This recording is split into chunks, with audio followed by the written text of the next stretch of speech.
before I had those last 3 beers. The alcohol's the only thing that masks these fears. I scream at help while the mouth screams cheers. And I'm trying to fill up this hole with achievements. I lost my soul, I ain't got no time for bereavement. Every mountain climbed has a bottomless well, where everybody starts to love you, but you still don't love yourself. Each sentence is more exposing all the feelings I'm not showing. Every article of clothing. Yo, it's your boy JB with Reggae 360. This is episode number 10 of For the Vibes, presented by Reggae 360. That's 1, 2, 3, 4, 5, 6, 7, 8, 9, 10. Diaz number 10. Okay, this is a milestone episode. And I am here with a very special individual. His name is Mark, Mr. AKA Fancy Haircut from a Puerto Rican barbershop, AKA Mr. Tricep Dips, AKA Mr. Happy Chicken Strips himself, AKA the Robin Hood of the Nike outlet store in Merrimack, New Hampshire. Mr. Mark, what up, bro? Woo! I am ready for this episode. It's number 10.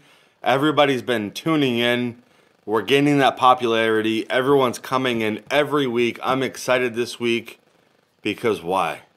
Man, well, for a lot of reasons, Mark. So many reasons to be excited for this week, but I'll give you one right now. What is it, though? We are joined by, and I know you hate when I say this, but I have to do it, a more special individual than yourself. Mr. Island Time, a.k.a. the bad boy of reggae rock, a.k.a. 69% Johnny Cash, 31% Dewey Cox, a.k.a. a visionary, a philosopher, the songwriter of our generation, the voice of the people, a man who keeps it realer than most but won't step in your bullshit, a.k.a. the beast from the east, a.k.a. play me at your wedding, a.k.a. Mr. B. Hard himself. Brandon Hardesty. Brandon, how are you? I'm overwhelmed at your proficiency at nicknames. That's fucking incredible. All right, man. As long as you're okay with that introduction, man, then I'm happy, man, because we are honored. I love it, man. I already got the business cards ordered. Like that's it, man. I feel like, do y'all watch Game of Thrones? Anybody? I don't, and I hate to admit that. Damn, you just ran into the only 2 people in the world that don't watch Game of Thrones, but I tell you what, a lot of our fans have, so don't worry about us. So, like, there's, like, a running joke, like, amongst, like, fans of that show, with, like, Daenerys Targaryen, like, she's, like, the blonde chick with dragons and shit. So, like, she has... Like, when she's getting introduced, she has, like, fucking 11 titles, you know what I mean? So it's very, like, what you just did was very, like, Daenerys Targaryen, so I feel special. You know I take that as a compliment, and furthermore... It absolutely is, yeah. It's an ode to you as an individual, and the fact that you're willing to make time for us on a beautiful Friday night when you have so much going on, man. You've got this tour coming, you just dropped an EP. I mean, you guys are the hottest thing right now. And you have so much momentum. So the fact that you're taking time out of your schedule to talk with the boys at Reggae 360, man, that's much appreciated. So first and foremost, Brandon, thank you. Where are you at on this beautiful Friday night, man? What's going on with you? What are you up to right now? I'm sitting in my basement with a mini fridge that is like a quarter-way filled with Bud Light and Pacifico. My man. And yeah, man, and it's my pleasure, man. I appreciate you guys so much at Reggae 360 with just what you're doing for the community. It's refreshing to have just that, you know, you guys have a really you're very informative and supportive of the scene. You know, you're not just sharing memes and shit. You're actually trying to develop upcoming bands, and it's cool, man. I dig it. So it's a pleasure. Oh man, that's beautiful. Thank you for that feedback. That means a lot to us. Yeah. Especially coming from you. I mean, you guys are out there killing it right now. You guys got, I mean, I think the first thing we got to talk about is the buzz going around with Bumpin Uglies. You guys got this new EP out, dropped a few weeks ago. Let's talk about it, man. Like, what's the feedback been? What's the reception been like? How you feeling? I mean, the feedback from our fans, and everything I've seen has been super positive, and I don't know, man. I haven't really heard anything negative, and I think that's like, a lot of that is because, like, I don't know. I mean, I feel like I don't really deal with people who would. I'm sure there's people that hate it. I just don't know them. You know what I mean? Yeah. But like I think it's objectively speaking, it's the biggest sound we've ever had to date. So like people who are fans of the band can appreciate that. And it's just cool to be able to do that. It's like we worked again with Howie Spangler for production, and he's been a huge addition to our studio game, having him in the process, because he just has such a good ear and good ideas for developing music. And another huge thing was having Chad in the band, and writing all these songs with Chad, because like prior to this, like everything we had written was done as a 3-piece, and Chad joined the band about 2.5 years ago. So when he joined up, he pretty much just put parts over existing songs, but this was the first batch of songs that we wrote with him. So I think that's a big reason behind why these songs sound as full as they do. Hell yeah! Well, Chad definitely brings an element to the band. Even watching you guys live, man, watching Chad do his thing on the keys it adds another flavor to the jambalaya that is Bumpin Uglies, man. And he definitely does you guys well, man. And having Howie do production, I mean, that you can hear it in the sound. Like you said, I thought this was one of the most polished pieces of art that was dropped this year. I love the fact that sound is just constantly getting refined, and your studio game is getting upped. And shots out Howie, man. What an absolute legend Howie Spangler is, and the relationship between you two, man. I'm here for it, man. That's awesome. I love the fact that you guys are working together and putting out dope stuff. Yeah, man, I'm actually like super proud of just that, kind of exactly what you said. Like we it does sound full as fuck, but like at the same time, it's still very much like DIY. We're working with the same engineer and the same studio that we've worked with since the very beginning. We're not spending like an exorbitant amount of money to go to some crazy studio. We're pretty much getting it done, with all the, we're making good decisions, and like, using good gear, but it's all based around home. It's like, we're put like, really, I guess what I'm trying to say is like, I feel really good about the product and I feel like it's high quality, but we did it on a serious budget. You know what I mean? Cause like, it's all self-finance and shit, but like, it's cool to be able to get that caliber of sound with, essentially like on a small level, if that makes sense. That's tight. It sounds like that element that's like your trade. It keeps you grounded a little bit. That's your trademark. That's your ode to like your roots. Whereas you guys are on this ascension, would be very easy probably to book like top-notch professional studio time, but you keep that little bit just to remind yourself, man, where you guys came from, and kind of an ode to the original. I mean, it is easy to like book big producers, but it's expensive as fuck. You know what I mean?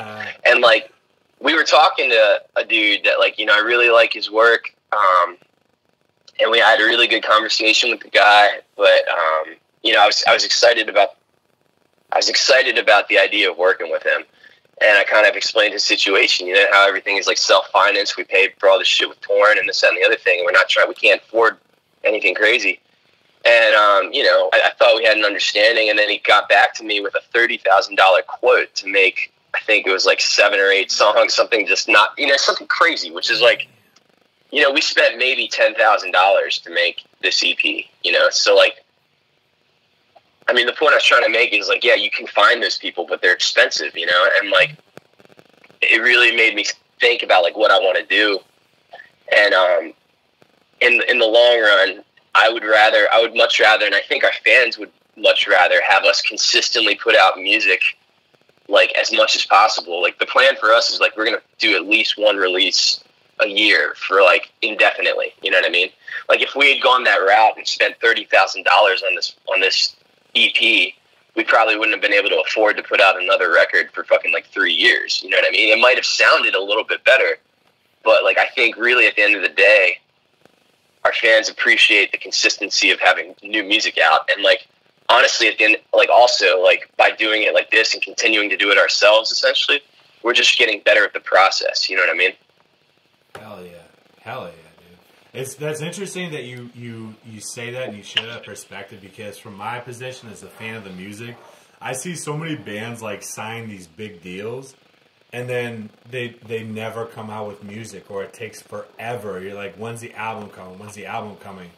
But it sounds like the way that you're doing it, you're in a position where you can just keep supplying the fans with dope music.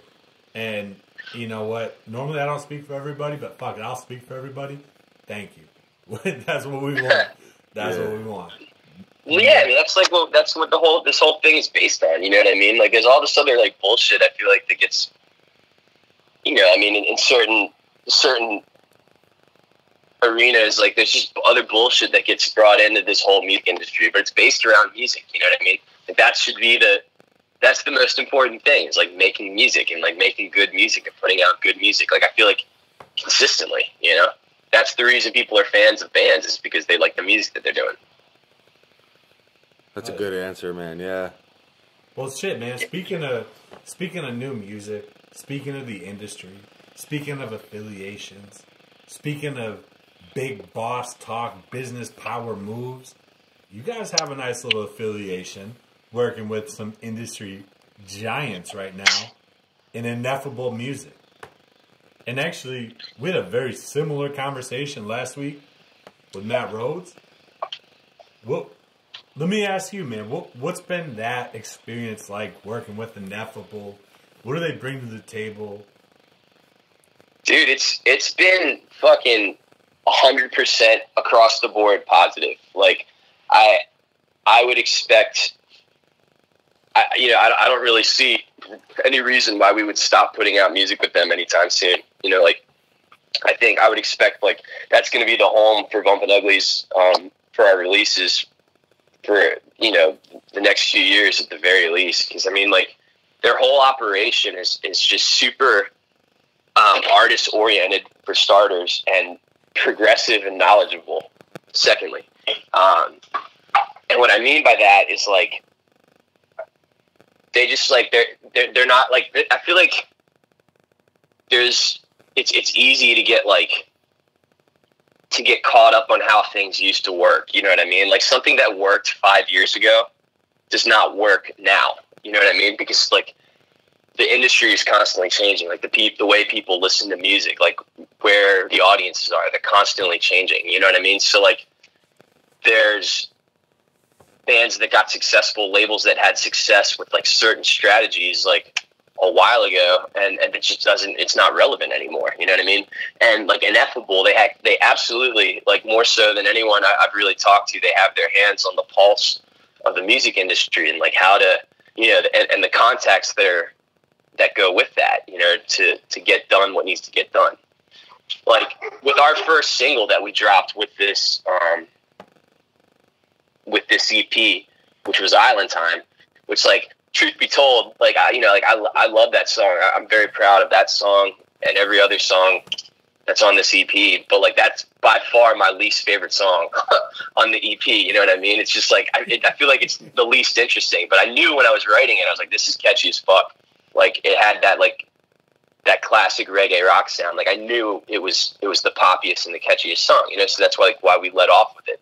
But that first release, they got on the biggest reggae Spotify playlist, like, within a week of it being out, you know, which was, like, I mean, that was, like, my goal for the whole album. You know, I wanted something like that, and we accomplished that with the first single. Congrats on that. Well, dude, thank you, man. I mean, it's really, it's like, I mean, you know, like, we put out the music, but, like, like, we put together the song, but it was their connections and their businesses, like, them as a business and a label. They're the ones that made that shit happen. which is cool. That's what you want out of a label. Like now, you know what I mean? Like the way it works for the most part nowadays is like you're not really looking to labels for money. Right. You know, because it's like, it's just, you don't really need it anymore. Like the cost to record music is so much cheaper than it was like 10, 15 years ago. Like the things you want out of label is helped, you know, like help getting your music heard. Does that make sense? Yeah, it totally makes sense. And, you know, like, to your point, that the music scene or the music industry is always changing. And like you said, like 5 years ago, 10 years ago, it was completely different. In those playlists, right? I mean, everything right now seems to be about being on a certain playlist, right? It's literally the most important thing, like with getting your music out there. I mean, it's for like so many reasons. Like for like number one, most importantly, like just visibility, like getting your music heard by new people. Like that playlist that we got on, you know, that's like 100,000 unique listeners a month in addition. You know, like that's crazy. You know, and it's something that we get paid for on top of it. So like, you know, that's a very obvious reason why you want that. You know, another reason, like, you can love it or hate it, but like people like, you know, like festivals and talent buyers and all sorts of other shit, they judge you based on like social media numbers and, you know, ticket sales and this, that, and the other thing. But one of the big attributes that they'll judge you on is your Spotify monthly listeners. You know, so like that took us from a band that had 80,000 monthly listeners to like I think we're like 163. That's right huge. now. That's huge. Yeah, you know, it's it sounds stupid, but it's like it's you know, it's kind of a big deal. Yeah, man. And you know, like going back, like you said, with the music scene always changing, how do you see the state of, I guess we can call it the reggae rock scene right now compared to maybe even like a year, two or 3 years ago? No, man, it's hard to judge. Like I think it's cool with like, I mean, there's bands like us and Tropodelic that are just like different as fuck. Yeah. And we're coming along and people are like really getting into it, which is, it's kind of cool, man. Like, I feel like, I don't know. It's definitely big. There's a huge scene. You know, there's more festivals than there's ever been. There's bands selling out amphitheater tours. Like, there's multiple bands that are doing amphitheater tours every summer in this scene. You know, so like, there's definitely a huge market for it. You know, but like, I don't know. I feel like over the last 5, 6, 7 years, like, okay, so for example, Stick Figure like blew the fuck up out of nowhere. You know what I mean? Like I remember seeing that dude like post on the peer forums like fucking whatever, like 8, 9 years ago. You know what I mean? Posting about like mixes that he had, like people to check him out. And then like, you know, then I saw him pop up and like opening for The Green. And then like next year he's like direct support for the Expendables. And then next year he's like first to 3 for Slightly Stupid, and then you know what I mean? And it just fucking no. And now he's like, this year he's headlining like all the reggae festivals. You know, it's like in the span of 5 years, the dude just blew the fuck up, and everybody saw that. You know what I mean? Like everybody saw that. So you have like the result of that was you had a bunch of bands that essentially tried to copy that sound. You know, which is hard to do. I mean, it's hard to do, but then also, why would you do that? You know what I mean? Yeah, like exactly. Like, I understand why they would do that, because it's like it was obviously successful for him, but it's like it was successful for him because of like many different reasons. It's like, you know, it's authentic for him. It came from an honest place. It's like he wasn't trying to sound like Stick Figure. He was just fucking trying to sound like just like Scott making the music he likes to make. You know, but like when other people are just trying to like follow that formula, it's not authentic, and I feel like it's not hard to miss that. You know what I mean? Like, it just doesn't hit. Shit doesn't hit when it's authentic. You know what I mean? So I guess the point I was trying to make is like, personally, I saw a lot of that. You know, so like now it's kind of cool that you have these bands that are just kind of weird, not really doing, you know, like I don't know, having like relative amounts of success. Hell yeah, dude, definitely. So that's interesting too, man. And even just talking about that, like the rise of stick figure that you just touched on, like what do you attribute that to, man? Do you think it was like was it literally just his sound, like the world was just ready for his sound? Do you think it was like right place, right time? Do you think he just had the grind that paid off, like a mix of all those variables? Or like what do you see in terms of what actually led Stick Figure to get to that point? I'm curious from your perspective. I mean, like, number one, like, the production is slamming. Like, you know, he writes really good songs, and it's got that, like, chill dub reggae vibe that it's fucking, I don't know, like, my wife was, like, way more into Stick Figure than I was at first. And, like, the way she described it to me, like, was that it was just, like, there's, like, a million sounds going on. You know, like, every time she would listen to it, she would hear another sound. So then, like, you know, I hadn't really listened to it intensely. So then, like, I listened to it with, like, headphones and shit. It was, like, this is, like, back when Burial Ground had just come out. You know, we played Cali Roots that year, and we actually camped next to K-Bong and a few of the guys. So they gave us, like, CDs of Burial Ground. So then I went back and I revisited it with headphones, and I was like, damn, yeah, like, this is like, fucking layered as shit. You know what I mean? There's, like, a whole lot going on here. So, like, that was, like, a huge part of it. Like, obviously, like, the music is, like, slamming and like, very well done. And also, like, I mean, it's a combination of, like, cool dub reggae, but also, like, kind of like a modern, like, reggae rock sound, if that makes sense. You know what I mean? Hell yeah. So that's, like, just the music element. And then the other element is, like, once again, talking about Ineffable, like, that's, you know, like, Thomas Cousins from Ineffable, that's his manager, and the dude is just, like, yeah, like I said, his company's fucking progressive as fuck. Like, having good management and good booking is just absolutely enormous. You know, that was one of the things that's when shit really started changing for us, is when we got our whole, like, team together. You know, we were touring for, like, 7 fucking years before, like, shit started clicking, because we were touring with no plan. We were just going around, like, playing bars and getting drunk, you know? I mean, that sounds so, like, nice. That sounds nice. Huh? I said touring around getting drunk at bars sounds nice, man, to me. But I respect the ambition, man. Definitely. Speaking of tours, Brandon, you're going on one soon here. You got a West Coast headlining tour. Mm-hmm. How you feeling, man? This is exciting. This is a big thing, right? I mean, you're hitting the West Coast.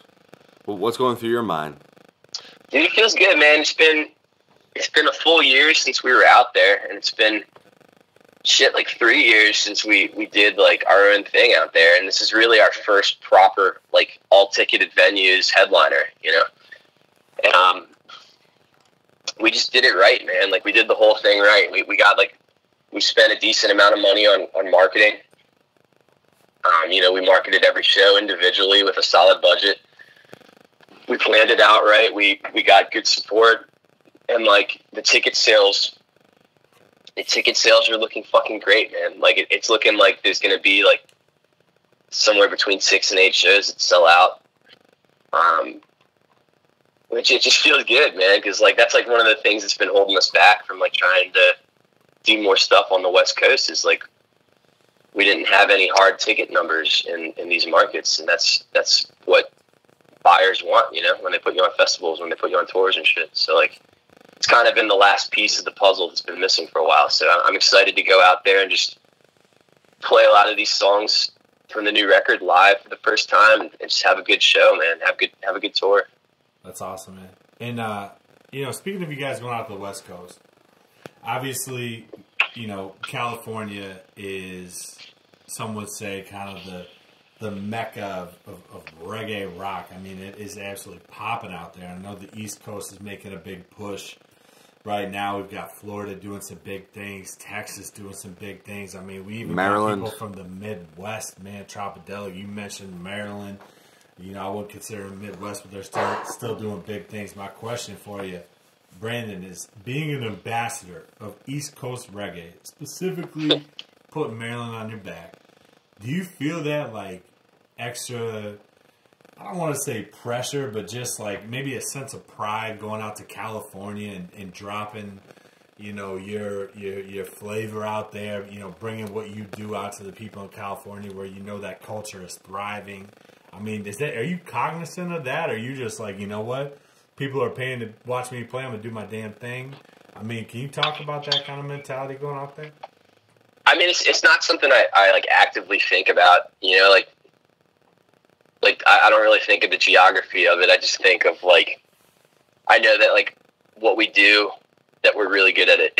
You know what I mean? Like I know our band is like fucking tight and fresh and like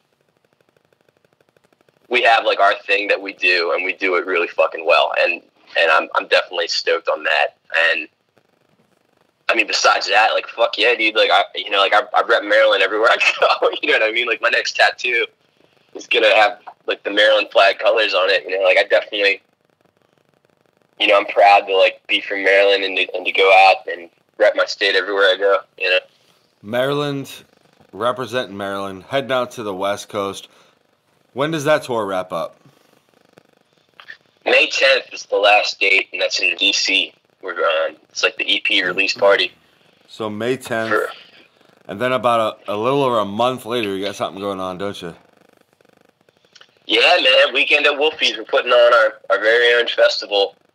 First year in Bedford, Pennsylvania. Bedford, PA, Weekend at Wolfies. A lot of hype. I see a lot of things on social media about this. So, Brandon, paint us a picture. What to expect? Paint us a picture of Weekend at Wolfies. I mean, dude, it's just gonna be like it's just gonna be like a huge family reunion with the family you didn't necessarily know you had. You know, like gonna be a lot of people, a lot of Uglies Nation out there. We're planning some like kind of weird antics that we're gonna do because we're playing 4 sets, and the goal is to not do any repeats, and we're just going to have some kind of weird shit that we do. We're going to really pull all the stops out. We got a really dope sound rig. We got a really dope light rig. Pretty much got all our friends' bands to come out, and it's just going to be like a cool party, man. Like honestly, like when we had like a creative meeting a few weeks ago, and one of the ways I described like ideas was like you take shit that you really enjoyed as a child, but you don't necessarily do that anymore just for whatever reason. You know, you kind of grow out of it and try to like adult it up. And like we're going to take that philosophy and try to have activities like that at Wolfies. Love it, man. Love it. Like there's talks of having like a fucking like a Saturday morning kickball tournament.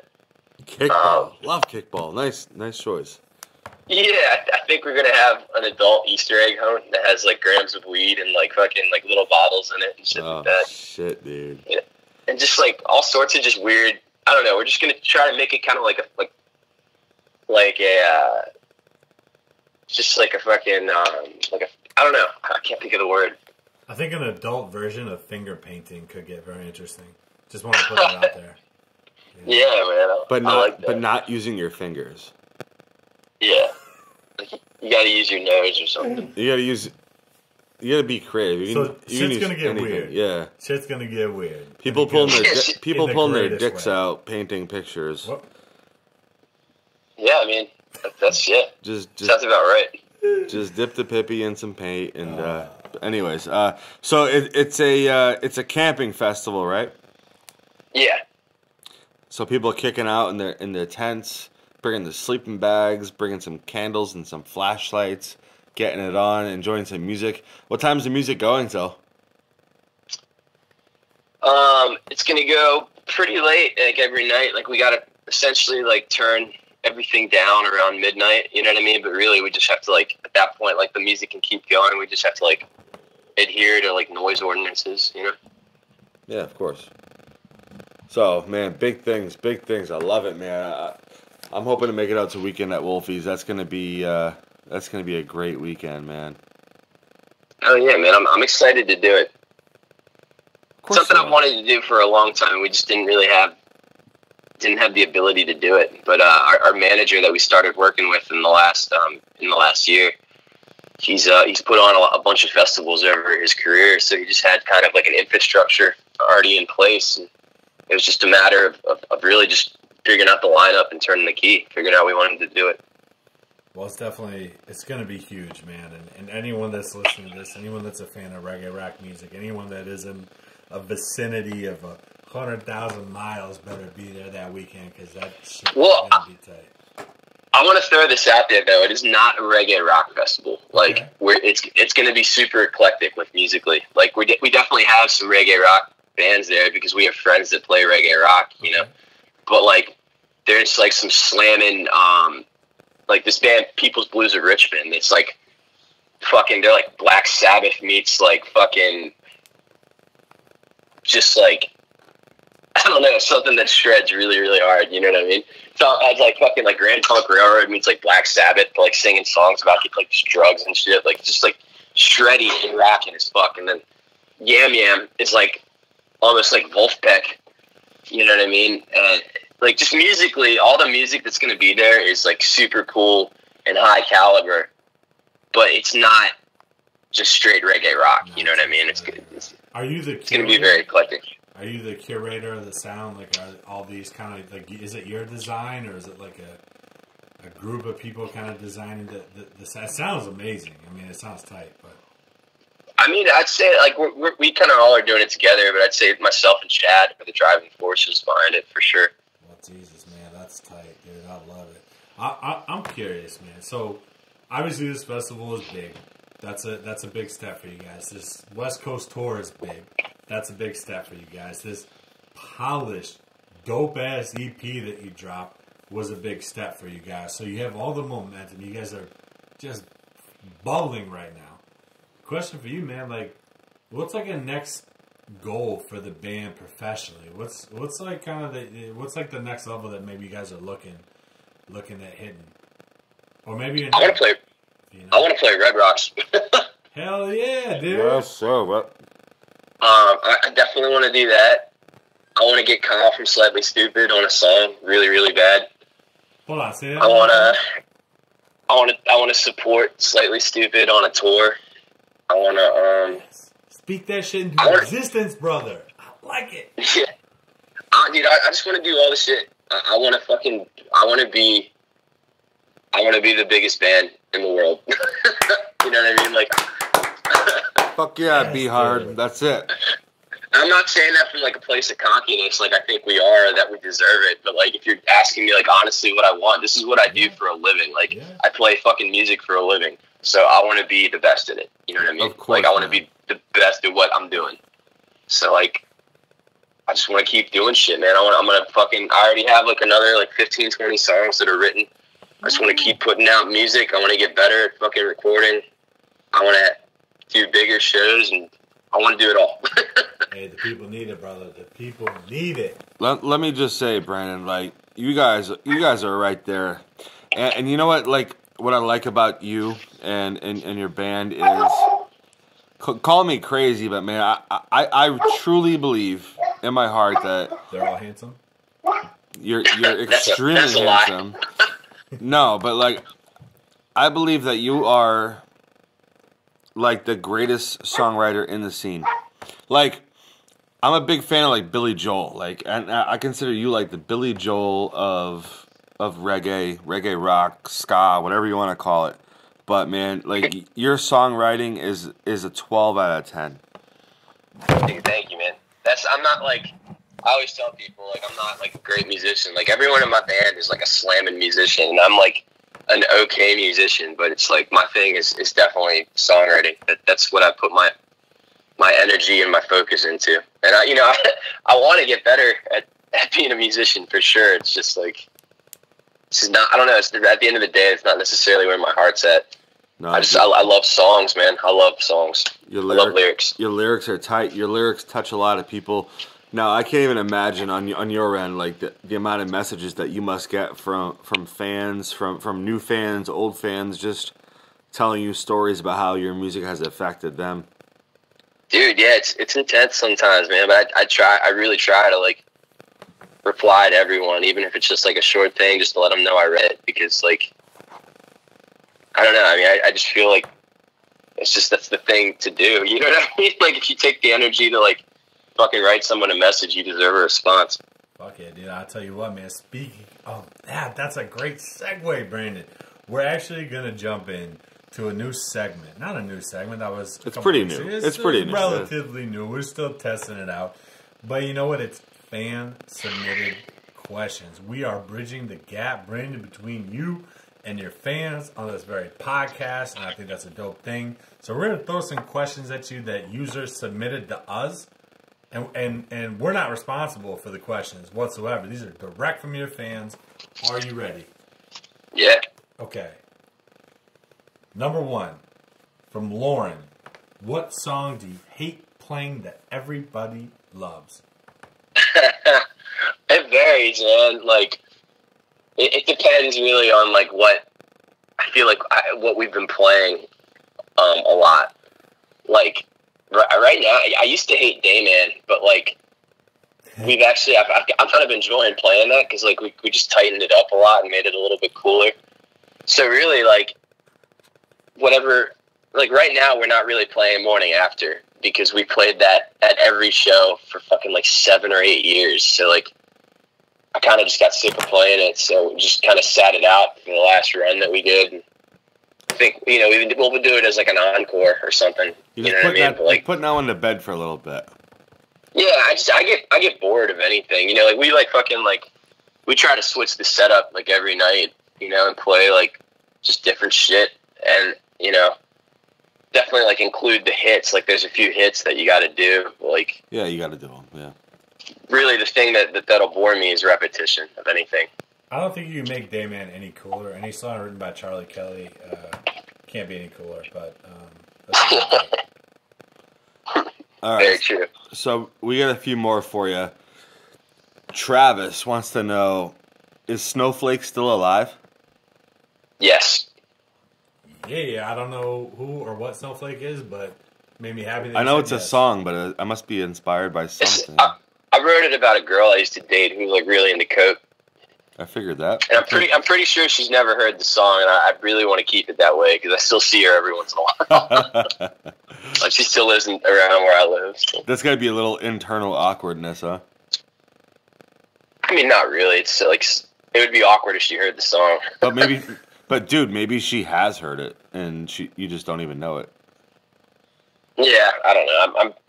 I'm choosing to believe that she hasn't. Well, dude, clearly, she's drinking Jim Beam on her worst nights, just playing Snowflake, just fucking crying.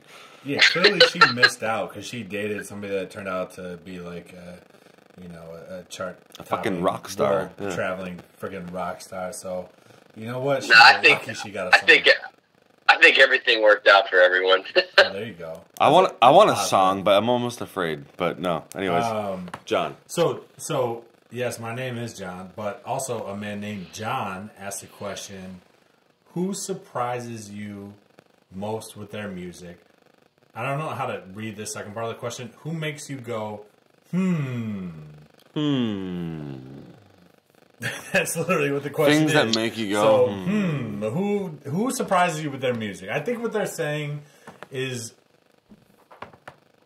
who's bringing the heat, man? Who are you liking nowadays? You know, like, I think one of the most, like, blown away I've ever been, and I'm just going to say this from, like, people I know, like, personally, but, like, one of the most blown away moments I've ever had was one of the first times we ever played with Trop, and I saw James rap, and I was just like, holy shit. Because, like, I'd been, like, drinking beer with the dude backstage, just bullshitting, and he's, like, the nicest dude in the world, and he was telling me how he was, like, a fan of Bumpin Uglies before all this shit happened, and this, that, and the other thing. I was like, oh, man, that kid is really nice. And then he gets on stage, and he's fucking, like, Buster Rhymes shit, you know what I mean? It's like, god damn, that dude's so quick. He can fucking rap, He dude. can spit, dude. Like, dude, he can, he shocks everybody. He's clean too, man. Yeah, it's like clean. It's one thing to be able to like go fast, but he's like fast and clean. It's just it's very impressive. Yeah, I agree with you. Christina, this is a little bit longer one, but she says, "Burn My Candle" is my favorite song. I have so many questions about the song since I can honestly say that this song is the one that hooked me on to Bumpin Uglies and literally saved my life. What inspired you to write it? What was going on in your life at the time? Also, I have to know about the tattoo under your right arm. It looks like a candle burning from both ends, so I'm curious to the story about that. Did that tattoo inspire the song, or did the song inspire the tattoo? Couple questions in there. A lot to unpack. So like, I feel like a lot of my songwriting, I write a lot of shit about like idioms, you know what I mean? Which is just like expressions, like colloquialisms, like whatever you call them. Yeah. That's a tough word to say. Yeah, and I feel like a lot of that shit just comes from my dad when I was a kid. Like, always used to tell me like life lessons. He would give me like one-liners. You know what I mean? Like another one he used to say all the time is like, "You mess with the bull, you get the horns." You know, like my dad grew up on a farm, so like that was like a thing. Like he has like a million of those. You know what I mean? Like little one-liners. So they always kind of stuck with me.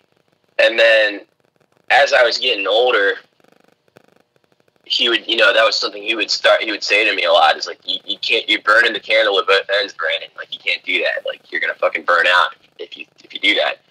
And I like that expression a lot. You know, I mean, I pretty much like any of those expressions, like, that I like, kind of stuck with me. And I feel like I've worked them, a lot of those, just like that's kind of become like my style as a songwriter. A lot of it has to do with those expressions, you know, just expressions in general, not just like specifically those, but, you know what I'm saying? And then, so like, that's like burning my candle at both ends, you know, that stuck with me. And then when I was like 21, 22, 23, I was going to college.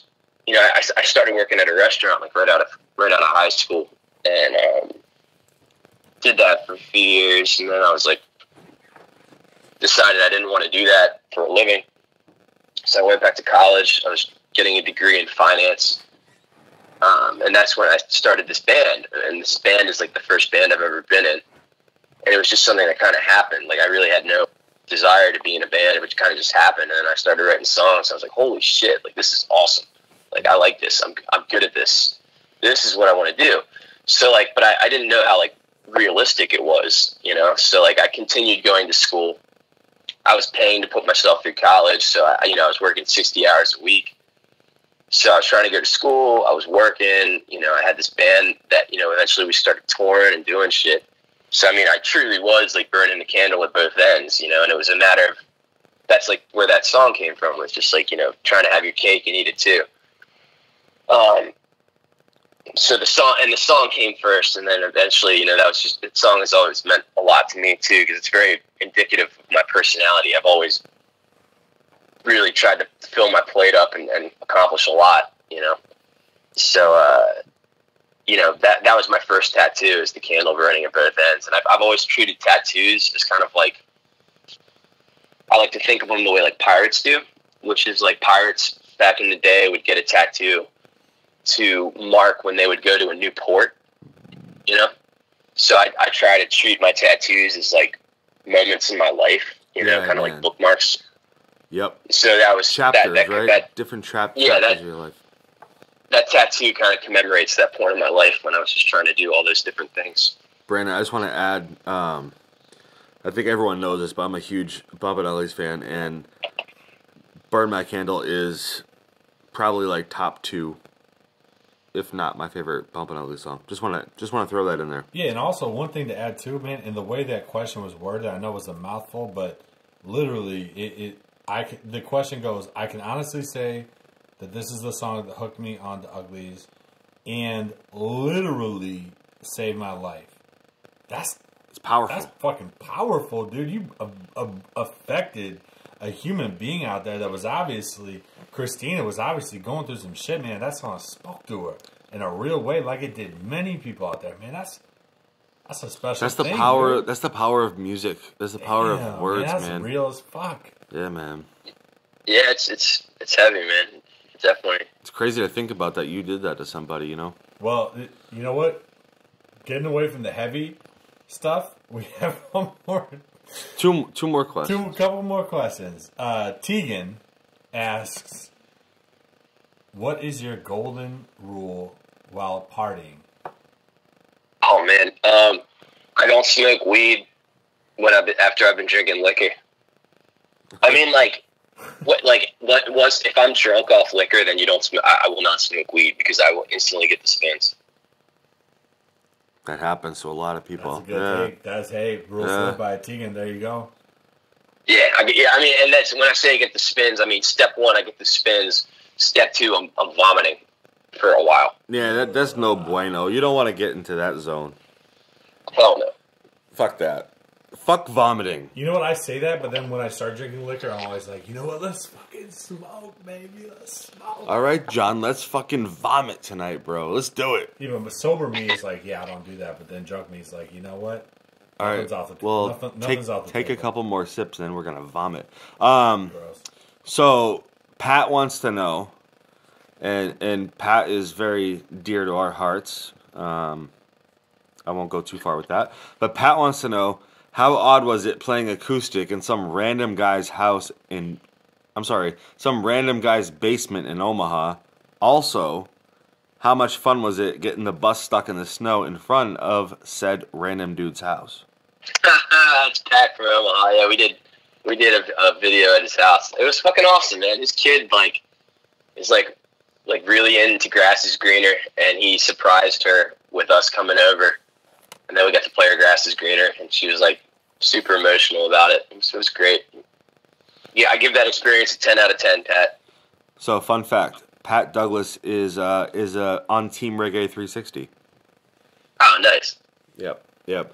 Last question from Guy, and this is a question that is very common on Reddit. Jesus. I think you already know it's coming, but would you rather fight one horse-sized duck or 100 duck-sized horses? Also, why? Oh, man, 100 duck-sized horses, dude. Come on, man. You're going to fight 100 duck-sized horses? Yeah, but why? Yeah, because I could kick them. What's the reason? Kick them? Kick them. Kick them right in their fucking bills, dude. Yeah. Kick them right in their fucking bills. And duck-sized horses, yeah. Kick them right in their stupid faces, yeah. In their stupid faces. You know, as Patriots fans, we always say kick them right in their fucking bills.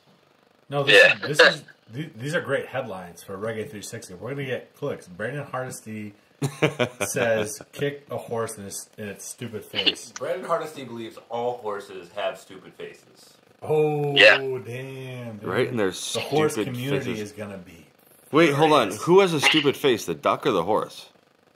What's up? I mean, whichever one's getting kicked in the face. They're going to have a really stupid face after, right? With them steel-toe boots.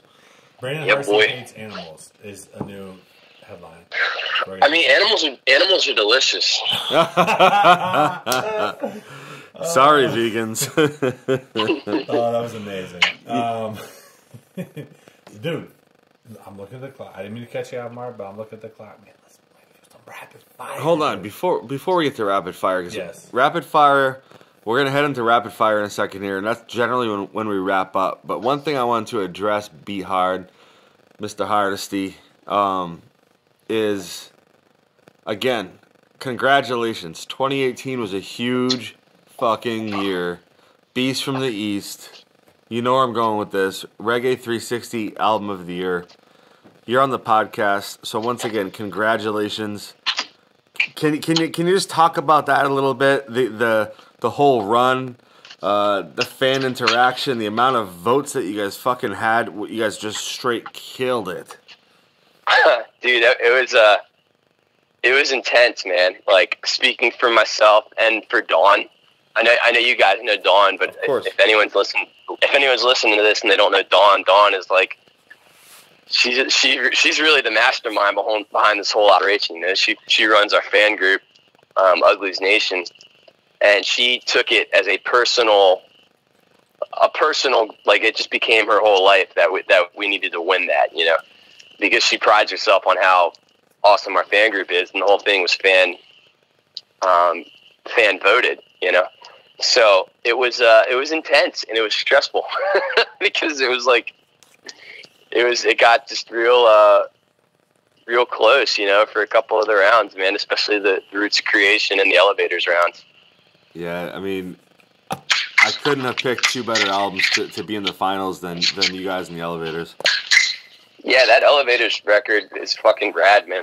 Like, it's really, really well done. Dude, that album was flawless. I think the Elevators album was flawless. And just saying that, the fact that you guys edged them out, man, that even speaks more to your music too. Like those two of the best albums, man. It was just rightfully deserved, man. And congrats on that. That was big for you guys. That was big for the Elevators, and more importantly, man, that was big for Reggae 360, man. Thank you. Thank you for the support, man. Yeah, for sure, man, dude. It was cool. It was just cool. It's just fun, right? So that's the whole point. Hopefully, you guys gathered some new fans, some new listeners through that contest, and again, congratulations. So, moving on, rapid fire, Brandon. We're gonna hit you with some random shit. Just tell us the first thing that comes to mind off these random topics. Yeah, like word association. Like we'll say a word, and just the first thing, it could be one word, it could be a full sentence, it could be whatever, it could be a fucking rant. Whatever word we say, however it makes you feel, just drop it on us, baby. You know, let us know. All right, we're gonna run through it. We're gonna let Mark start this one off. All right, Brandon. Taco. Yummy. Yummy. All right, this is becoming a theme here at Reggae 360. Avocado. Guacamole. Guacamole. Some of that guac. Maine. The state of Maine. Peaks Island. Pete's Island? Oh. Peaks Island, yeah. Peak or Pete? Peak. That's where I go for vacate. That's where the island time is about. Yeah, that's what I was looking for right there. It's right off the coast of Portland. Beautiful.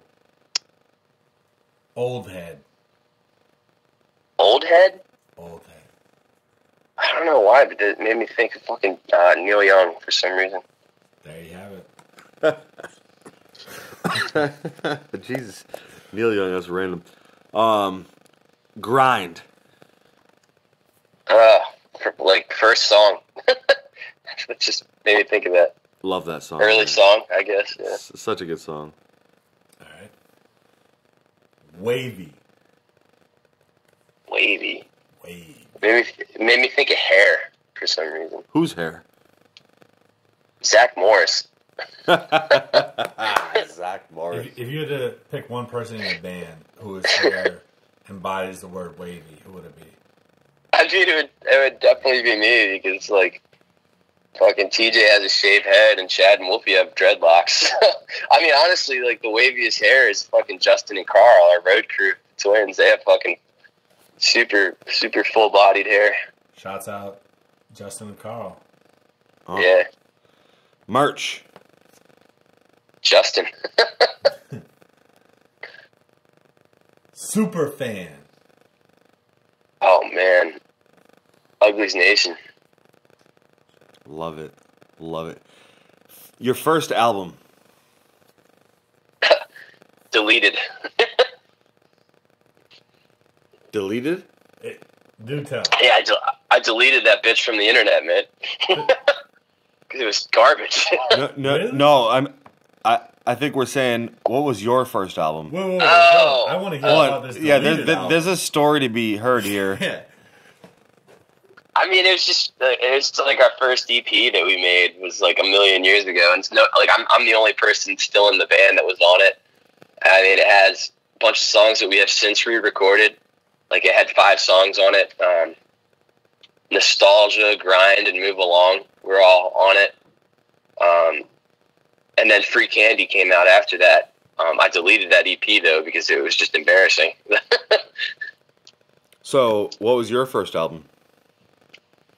Third Eye Blind, self-titled album. Third Eye Blind. Wow. They had that popular song, which was like everyone was singing it in their cars and their showers, but it had like a real like drug undertone, didn't it? Kryptonite? It's all about meth. Yeah, Semi-Charm Life. Yeah, it's all about meth. Yep. Semi-Charm Life, right? That was like Dude, yeah. meth?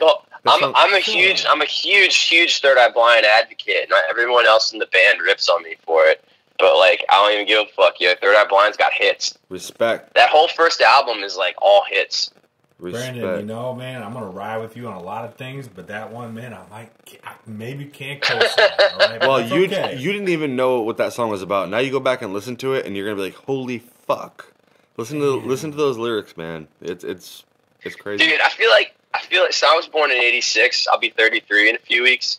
I feel like if you're like within a 3-year age gap of me, like I'd say between 30 and 36, and the song "Motorcycle Drive By," like just it fucking resonates with you. I just stand by that statement. Well, I tell you what, I'm 72, so I'm out on that. But we do have 2 more rapid fire questions. But even before we jump into that, I've got one question for you. You just outed your age, which we weren't going to touch on it. Maybe we didn't want, we didn't want to assume. Oh, I don't give a fuck, man. I'll be vocal about my age. I'm not trying to hide shit. Tell me. What is something? Speaking to a fellow individual that's over the age of 30. Again, I'm 72. What's something that you've learned, man? Like personally, crossing that bridge, man, getting that 30 plus category. What's something that you've learned as an individual, being 30 years old? Tell me. I mean, life is too short to fucking to hate what you do. For starters, Preach. like, and I feel like your gut is always going to lead you the way that you should go. If something doesn't feel right, it's probably because it's a shitty decision. Like, don't be afraid to ask for help, but don't let people sell you on shit either. You know what I mean? Yes. Generally, if something sounds too good to be true, it's because it is. You know. Damn, if you didn't listen to any other part of the interview, conversation, podcast, however you call it, you better have listened to that past 10 seconds because that was fire advice. I appreciate that. Now we're jumping back into rapid fire. We got 3 more. Margo. Baltimore Ravens. Awful. I mean, that's like, I'm not really like that into football, but like, if you ask me who I support the Ravens, but they've just been fucking trash the last few years. Poor Joe Flacco. Well, he's elite though, isn't he? Yeah, I guess that's what they say. Hey, we got some room on the Patriots bandwagon if you want to hop on. Just a thought. I know last week we talked to Matt Rose and he dropped the Tom Brady reference in one of his lyrics. Yo, I mean, I'll tell you, back before I had a band, like I was really into gambling. Like I was like really into gambling because like I thought for sure I was going to be on the World Series of Poker. Like I played a lot of poker, man, when I was like fucking like 18 to 20 something. Online poker? Yeah, Poker Stars and shit like that. And then like we had fake IDs and we would go to Atlantic City. We'd do like house games and shit. And I mean, I definitely have like a gambling problem, like for sure. Like I never really had it with poker because it's not like you don't have like the rush of it. But like I can't tell you how many times we would go to the casino and I would grind it out at like the 1-2 table and win like a few $100, like $300, whatever, and then go lose that shit in 15, 20 minutes playing blackjack. Like blackjack is this shit that will fuck me up. But the point I was trying to get at is I got into sports betting for 1 year, and it was the year that the Patriots almost went undefeated. And what the reason that's relevant is, in addition to going undefeated, they covered the fucking spread for like 11 games in a row. It was incredible. It was like, and like I remember like they played the Redskins at one point, and it was like a 30-something point spread. And they beat them like, it was like ridiculous. They beat them like 72-3 or some shit. It was just incredible. 72-3, the highest scoring game in NFL history. I like it, dude. You were a savage back in the day, huh? Just grinding out, dude. I respect that. Dude, I still like when we go to Vegas and shit, like after sound check, I like walk up to like the Golden Nugget and play poker for a little bit. I love playing poker. Fuck yeah, dude. I like that. Another one. All right, this one's a little loaded. Mental health. It's just something that should be talked about more, I think, for sure. I feel that. I'll tell you, man, I've dealt with depression my whole life. Like, it's just something I was diagnosed with at an early age, and I learned to live with. And I'm 33, man. I started taking antidepressants for the first time. last year, like fucking last October, and it has changed my life. It's like just 100% changed my life, dude. Like it's like I take like the lowest dosage that you can be prescribed. Like it was just something I went in for a physical, and I was talking to my doctor, and he just asked me about like other shit, and like I said, dude, I'm very, very high functioning with my depression. You know what I mean? Like I kind of like I that's how I got into songwriting, was just like as a means of dealing with it. But like, you know, it's just there would be times where like I would like tired, like fucking like I would lose like 2 or 3 days to just like not being able to do anything because I'd be like consumed in this like this fucked up thought about something that I would get lost on. And you know, but I mean, it's just whatever. Like I'd found my own rhythm. You know, so like I was in the doctor's office, like I got this physical, and he just asked me, he's like, "So what's up? Anything else up?" I was like, you know, like my energy level isn't where I'd like it to be, but it's not a huge deal. And he's like, "Well, what's up? Are you depressed or anything?" I was like, "Man, I've dealt with depression my whole life." He's like, "Dude, you should just try this out. Like if you just try this dosage out, it's literally like the smallest dosage you can take. If you don't like it, you can just go off it whenever." And I'd always been really against it just because I was like proud, you know? And I kind of was just like, you know, I was of the frame of mind. I still think, you know, like even before like they had a name for it or like medicine or anything, like it's obviously like a natural thing. Like it's biology, you know? So it's like, man, people have been dealing with this shit for fucking ever. So I just was against it. You know, I started like, that said, like, you know, I was like, fuck it, I'll give it a shot. You know, like worst case scenario, I just stopped doing it. And then, you know, I started taking the medicine. I didn't even notice. I felt like the same person forever. I just noticed that like eventually I was like, damn, I'm not having these like crazy manic episodes anymore where I get like totally fucked up, you know, like consumed in thoughts. You know what I'm saying? Yeah. It's hard to explain if you don't like, if it's not something you dealt with, but like that was like my thing. It's like I would have like some shitty thought, and then I would obsess over it. I think we've all dealt with something similar to that. Maybe not that exactly, but just, man, thank you for being candid and open and honest, man. Who would have thought on a rapid fire question we get just a real answer like that? So I appreciate that. I know the people listening will feel that. So Brandon, thank you, and Mark, man, I know you got another rapid fire topic coming at Brandon fast. What's the next? All right, Brandon. Last one for you. Reggae 360. For the people, by the people. I love you guys. Yeah, man, it's mutual. Thank you, Brandon, man. This was a fun episode. Episode 10, everybody. Each and every week, we're bringing you the best out there. And here we are today with Brandon Hardesty of Bumpin Uglies. Thank you so much, Brandon. We really, really appreciate your time tonight. You took an hour out of your night. You could be doing lots of things, and you spent that time with us. So we respect you for that. Damn. Oh, yeah, man. I appreciate you guys. What a beautiful moment captured in time, man. I love it, man. We got the art. Dude. We're looking forward to everything you got going on, man. 2019 is going to be a big year. Just, we're here with you, man. Anything you need, let us know. Absolutely. Brandon, any closing thoughts? Any shouts out to people, man? Anything while you have the ears and the attention and the mind of your fans that you want to just drop on them before we wrap this bad boy up? Yeah, man, just shout out to Uglies Nation, man. I love you. Thank you so much for supporting me and the boys and letting us do this crazy shit for a living. Hey, man, as long as you keep bringing us that beautiful, dope, timely, potent, powerful music, I'm sure the Uglies Nation will be up to the task of supporting everything you do, man. So, you know, it's great that it's just part of a bigger thing going on in the world, man. And just keep it up, brother.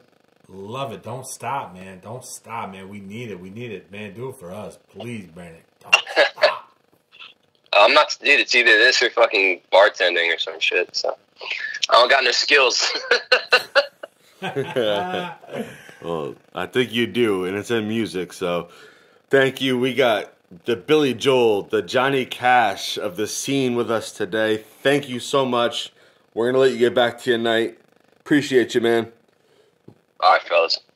Yes, sir. Brandon Hardesty, great musician, horrible bartender. Love you, buddy. Take it easy. All right, boys. Later, man.